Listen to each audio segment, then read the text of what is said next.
Hey, and welcome everybody to Combat Saturday. I'm your host, DM Gallibond. This is Combat Saturday for May 9th, 2020, and today we're going to be talking about the energy cell.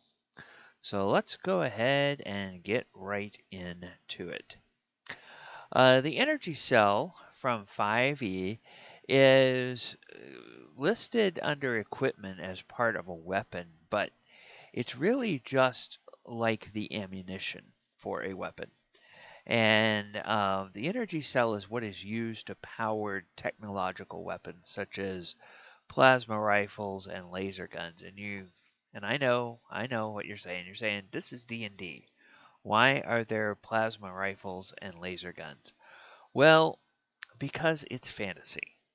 And just like Star Wars is fantasy, and you can have you can run around with a hilt of a sword that has a blade made out of light. Well, in D&D, you can have a uh, weapon from a distant plane, uh, far different kind of technological advancement where there's some sort of, chemical reagents that create um, plasma bursts that are fired from a weapon.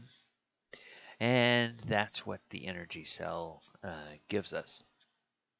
So uh, in 5e, like I said, there's a plasma rifle, there's a laser gun, there's a couple of other things that use these energy cells.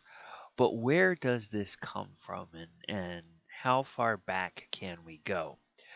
Well, if we go back to 3.5, there's several different types of energy weapons, and I just pulled up one here to look at the laser gun, and most of them are homebrew. Now, at some point during third edition, they did come out with a lot of crazy, different kind of exotic uh, resources, expansion books and things like that, that would give you more information on some of these kinds of things that would work with it.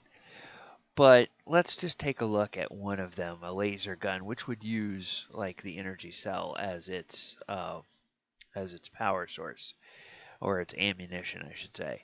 So 2,200 gold, 1d8 damage from a small laser gun, 2d6 damage from a medium, uh, double the damage on a crit of 20, range increment 100 feet, so 100 feet to short range, 200 to medium, and 300 for long, and considered a light weapon. And then every object in third edition had hit points.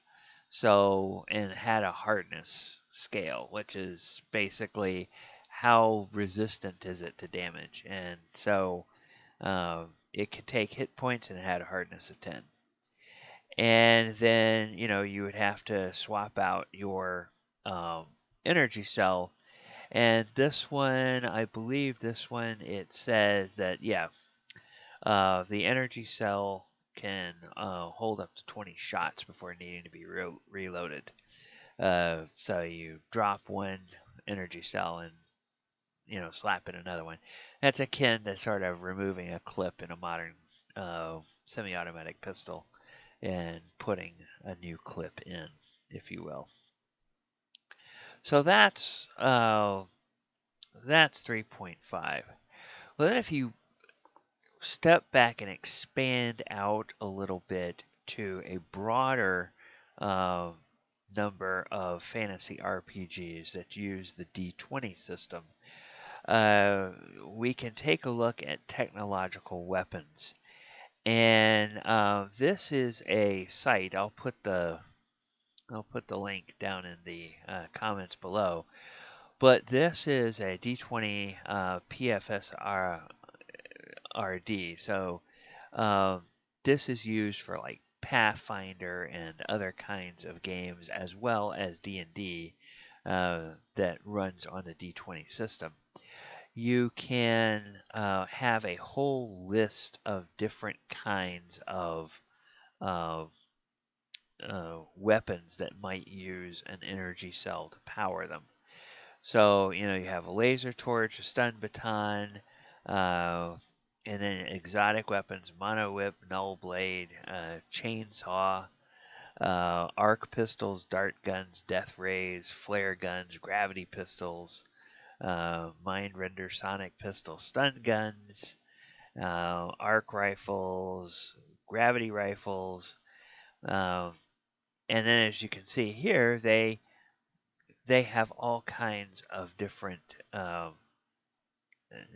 costs. So these things range anywhere from a few thousand gold uh, all the way up to, in the case of the gravity rifle, it's 165,000. Now I'm not sure. There may even be some stuff. Oh well, there's a vortex gun that's 182,000. So you know, and then you have things like rocket launchers and stuff like that. So these are uh, these are all things that you could use in a D&D campaign if you ever had your players go into areas where these types of things were available. Now, when you're using a site like this, D20 PFSRD, these are good for, you know, generating ideas. You also may want to kind of play test them a little bit. You know, run through maybe some mock combats of the types of things that your party would normally be fighting, and just see whether the damage curve stacks up. Uh, you know, in terms of the number of targets you can hit and how far away they are and everything, whether it stacks up neatly against what your party is using without this. Now, if you're throwing tougher opponents at your party and you want to give them a little bit of an edge, okay, yeah, it's maybe all right to have something that gives you a little bit longer range, a little bit more accuracy, a little bit more damage than they would normally have.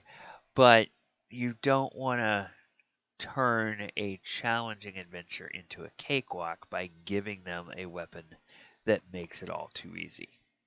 So that's just the only caution with introducing something like, you know, these technological weapons into a D&D campaign, is that you want to be sure uh, how you're introducing it so that you keep the fun and the uncertainty of the combats in there.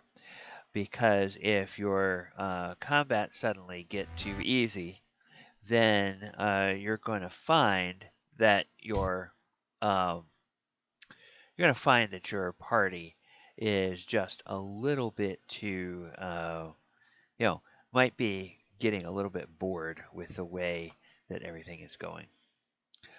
All right, well, that is going to wrap it up now for our look at the energy cell.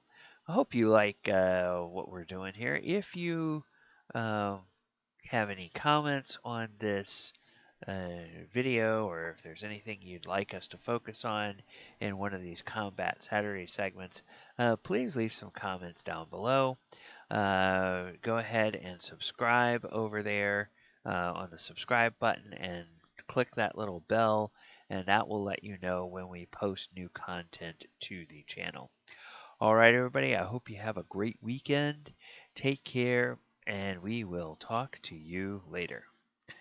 Good night now.